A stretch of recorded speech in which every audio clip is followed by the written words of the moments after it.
السلام علیکم ورحمۃ اللہ وبرکاتہ۔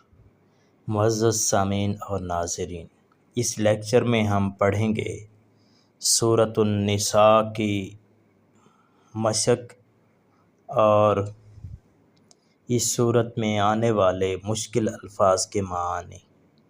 سب سے پہلے ہم مشکل الفاظ کے معانی پڑھتے ہیں، اس کے بعد مشق حل کریں گے۔ تو الفاظ سکرین پر آپ دیکھ رہے ہیں۔ لفظ ہے نساء، تو یہ نساء عورتیں۔ امرأۃ مفرد ہوتا ہے، اس کی جمع نساء۔ لفظ ہے حوباً، معنی ہے گناہ۔ لا تأکلوا، تم نہ کھاؤ۔ ترادن، باہمی رضامندی۔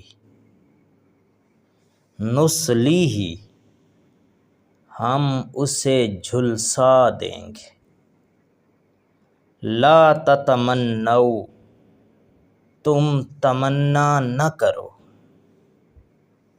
نصیب، حصہ۔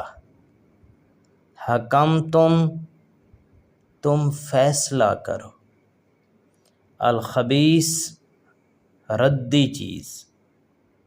ذریۃً، اولاد۔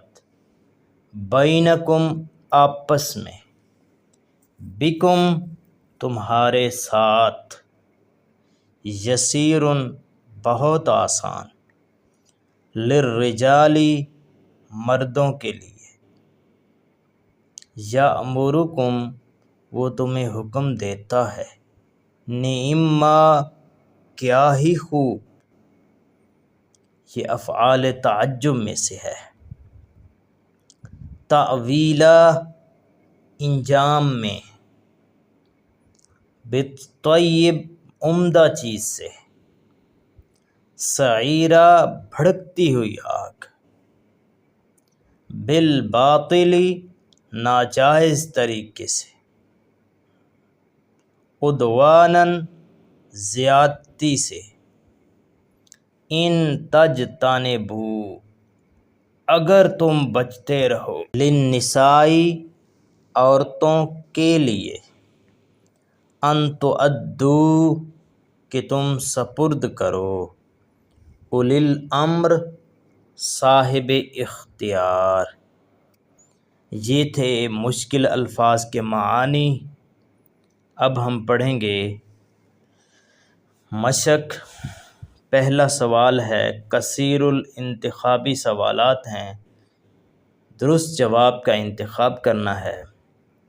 پہلا نمبر ہے السبع الطوال میں شامل ہے، تو اس کا درست جواب ہے سورۃ النساء۔ دوسرا سوال ہے، نبی کریم خاتم النبیین صلی اللہ علیہ وآلہ وصحبہ وسلم کو تورات کے بدلے میں عطا کی گئیں، تو درست جواب ہے السبع الطوال۔ یہاں پہ ہم باقی جو آپشنز ہیں ان پہ بات کرتے جائیں۔ مسبحات سے مراد وہ صورتیں جو سبح یسبح سے شروع ہوتی ہیں، جیسے سبح للہ ما فی السماوات والارض۔ اسی طریقے سے حوامیم جو حامیم سے شروع ہوتی ہیں، اور طواسیم وہ صورتیں جو طاسین سے شروع ہوتی ہیں۔ اگلا سوال ہے، حقوق اللہ میں سب سے اہم حق ہے، تو حقوق اللہ میں سب سے اہم حق نماز کی پابندی ہے۔ اگلا سوال ہے، حقوق العباد میں شامل ہے، تو درست جواب ہے لوگوں کے ساتھ حسن سلوک۔ پانچواں سوال ہے، یتیم بچوں کی کفالت کا حکم دیا گیا، تو درست جواب ہے سورۃ النساء میں۔ یہ تھے کثیر الانتخابی سوالات۔ اب ہم پڑھیں گے مختصر جواب دیں۔ تو ان میں پہلا سوال ہے، سورۃ النساء کی فضیلت کے بارے میں ایک حدیث مبارک کا ترجمہ تحریر کریں۔ اس کا جواب ہم یوں دے سکتے ہیں کہ سورۃ النساء ان صورتوں میں سے ہے جن کو السبع الطوال یعنی 7 طویل ترین صورتیں کہتے ہیں۔ ان کے بارے میں نبی کریم خاتم النبیین صلی اللہ علیہ وآلہ وصحبہ وسلم نے فرمایا کہ یہ مجھے تورات کے بدلے میں عطا فرمائی گئی ہیں۔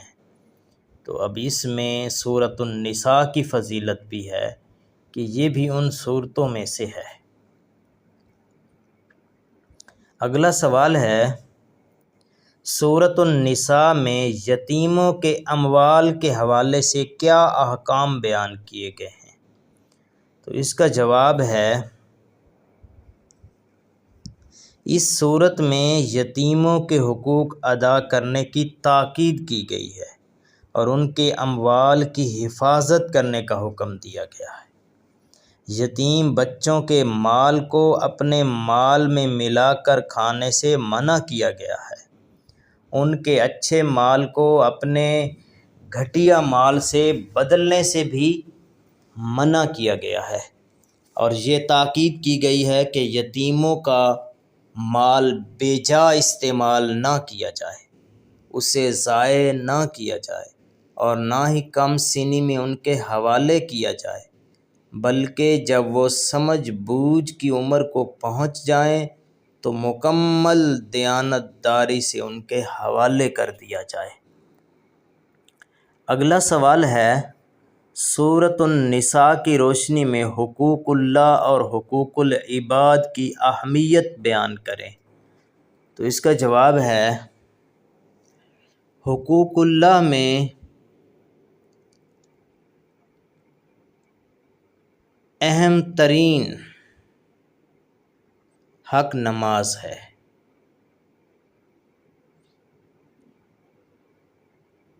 اور یہ اتنے اہم ہیں حقوق اللہ کہ اللہ تعالیٰ نے سب سے پہلے اپنی عبادت کرنے اور شرک سے بچنے کی تعلیم دی ہے، اور اسی طرح حقوق العباد بندوں کے حقوق یہ بھی بہت اہم ہے۔ علماء کرام فرماتے ہیں یہ اس لحاظ سے اہم ہیں کہ اللہ تعالیٰ چاہے تو اپنے حقوق اپنی شان رحیمیت سے معاف فرما دے۔ اگر بندہ توبہ کرے، اللہ کی بارگاہ میں معافی مانگے تو وہ اپنے حقوق تو معاف فرما سکتا ہے، لیکن بندوں کے حقوق اس وقت تک نہیں معاف فرماتا جب تک کہ صاحب حق خود معاف نہیں کرتا۔ تو یہ ان کی اہمیت واضح ہے۔ اگلا سوال ہے، سورۃ النساء کی روشنی میں عورتوں کے کوئی سے 2 حقوق بیان کریں۔ تو عورتوں کے 2 حقوق ذکر کرتے ہیں ہم۔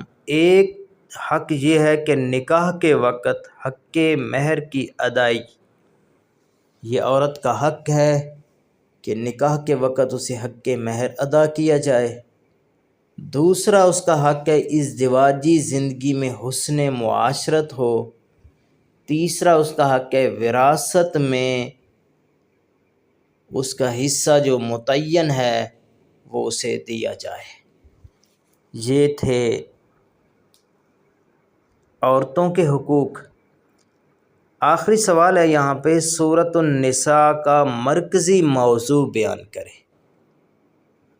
تو جیسا کہ ہم پڑھ چکے ہیں، سورۃ النساء کا مرکزی موضوع حقوق اللہ، حقوق العباد، تقوی کی اہمیت، عورتوں کے حقوق، اہل کتاب اور منافقین کے رویوں کی مذمت، غزوہ بدر و احد اور سماجی زندگی کی اصلاح سے متعلق احکام، یہ سورۃ النساء کا مرکزی موضوع ہے۔